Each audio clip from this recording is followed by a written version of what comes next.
আচ্ছা, এই হাদিসটা আপনাদেরকে কেউ বলেনি কখনো যে বিনা প্রয়োজনে ছবি তুলতে হয় না?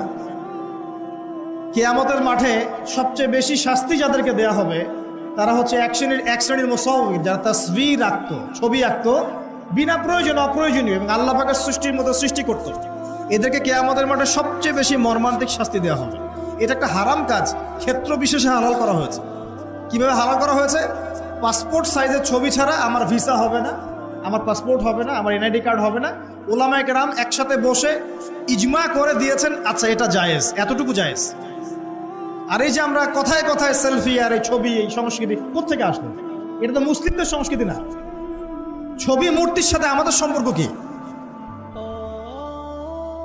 পিতার ছবিটা সুন্দর করে ঘরের মধ্যে লটকায় রাখছেন মালা দিয়ে, একদম কি বুঝাতে যাচ্ছেন আপনি? আপনি নেককার সন্তান, অথচ পিতার জন্য কোনো দোয়া নাই আপনার মনে। দাঁড়ান দাঁড়ান, এই সংস্কৃতি থেকে বের হন। ক্ষেত্র বিশেষে হয়তো কোনো কোনো ক্ষেত্রে করা যাচ্ছে, আমভাবে এই যে মহামারী ছড়িয়ে পড়েছে এটা টোটালি বন্ধ করতে হবে।